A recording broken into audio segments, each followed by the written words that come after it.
Bismillahirrahmanirrahim. Assalamualaikum warahmatullahi wabarakatuh. Alhamdulillahirrabbilalamin. Allahumma salli ala sayyidina Muhammad wa ala sayyidina Muhammad. Sahabat yang baik, alhamdulillah kembali lagi bertemu dengan saya Redi Ansah, mahasiswa Sekolah Tinggi Agama Islam Darut Tauhid Bandung, jurusan Hukum Ekonomi Syariah. Dalam kesempatan kali ini saya akan mencoba memaparkan dari tugas hukum perdata dan hukum pidana, dari tugas mata kuliah hukum perdata dan hukum pidana.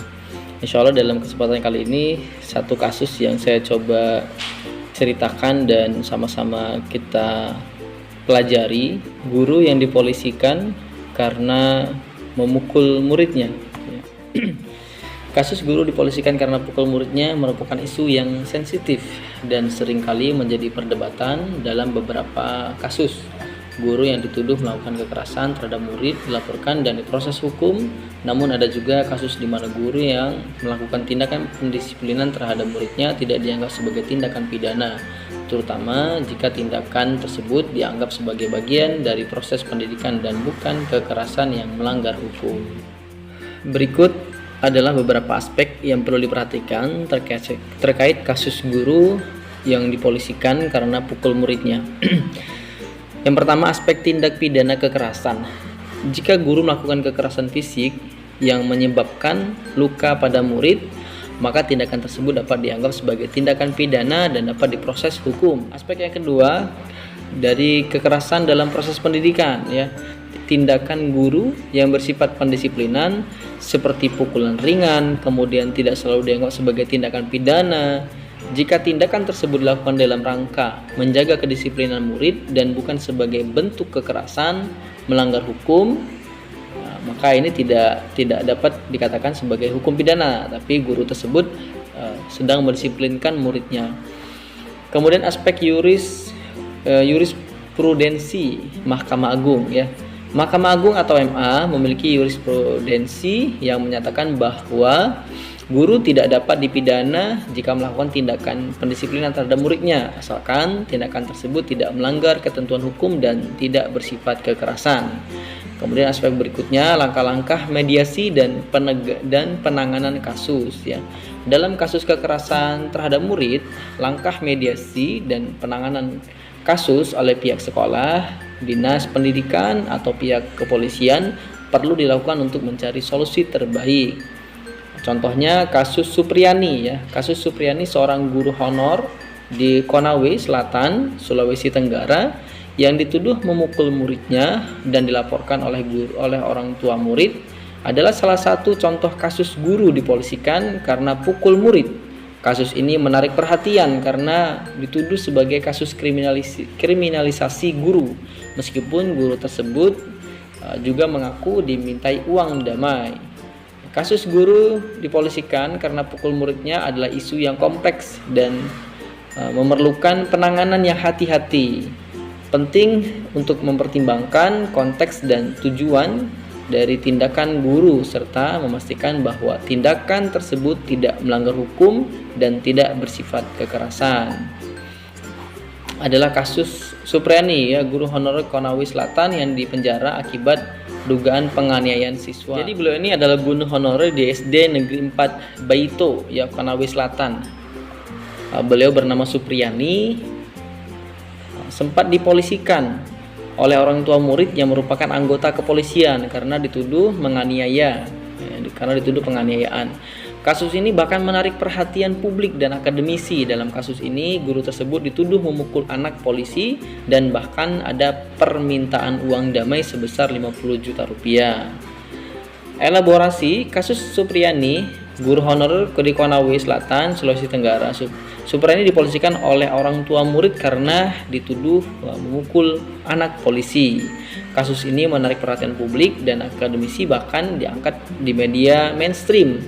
Ada permintaan uang damai sebesar 50 juta rupiah dari orang tua murid kepada guru tersebut.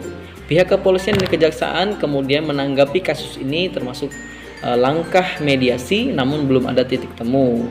Guru Supriyani sempat ditahan dan sejumlah pihak mendesak agar penahanan tersebut dibatalkan.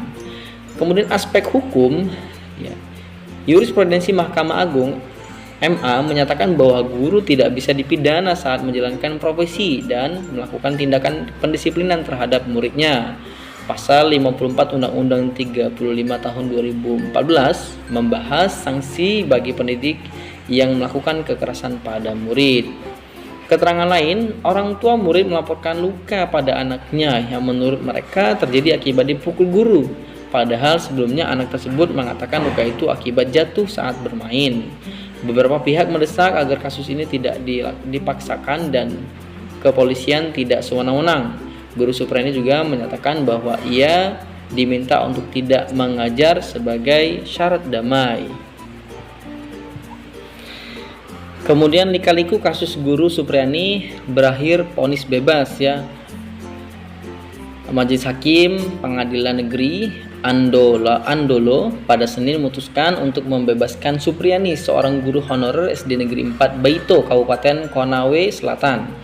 Dalam pembacaan putusan, Vivi Fatmawati Ali, salah satu anggota Majelis Hakim, menyatakan bahwa berdasarkan fakta-fakta yang terungkap di persidangan, Supriani tidak terbukti secara sah dan meyakinkan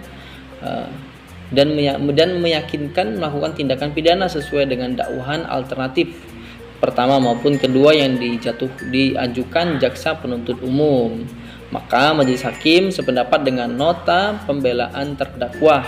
Maka Majelis Hakim tidak sependapat dengan tuntutan penuntut umum, menimbangkan bahwa karena terdakwa dibebaskan maka haruslah dipulihkan hak-hak terdakwa. Dan proses persidangan Bupati Konawe Selatan turun tangan dengan memediasi keduanya sehingga tercapailah kesepakatan damai.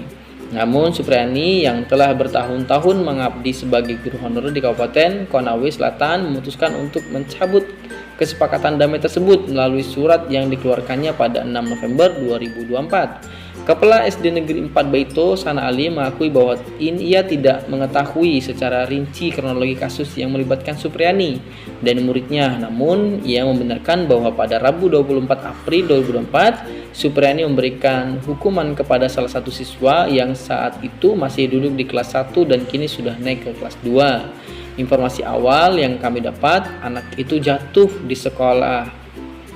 selokan, namun tiba-tiba mengaku dipukul sama ibu guru Supriani. Kasus yang telah berlangsung selama beberapa bulan ini menarik perhatian publik, terutama karena status Supriani sebagai guru honorer. Banyak pihak menilai Supriani sebagai korban dugaan kriminalisasi oleh aparat penegak hukum. Sementara itu, JPU menolak pembelaan yang diajukan oleh kuasa hukum Supriani. Menurut JPU, dokumen tersebut tidak memenuhi syarat sebagai dokumen pro justisia karena dianggap mengabaikan fakta-fakta hukum yang terungkap dalam persidangan. Sidang perkara penganiayaan oleh Supriani memasuki tahap akhir dengan agenda pembacaan putusan vonis pada Senin 25 November 2024. Pada sidang tersebut, Supriani dinyatakan tak terbukti bersalah atas dakwahan yang diajukan oleh JPU ya. Jadi memang kasus untuk guru saat ini ya memang harus lebih berhati-hati dalam memberikan hukuman kepada murid-muridnya. Bahwasanya kalau kita memberikan hukuman fisik atau kekerasan yang mengakibatkan luka fisik, itu bisa mengakibatkan kita didakwa atau menjadi terpidana ya. Jadi para guru sekalian ya, boleh menghukum tapi dengan hukuman yang mendidik untuk mendisiplinkan murid tersebut. Itu saja mungkin yang dapat saya sampaikan.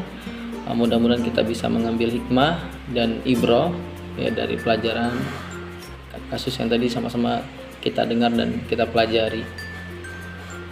Terima kasih. Assalamualaikum warahmatullahi wabarakatuh.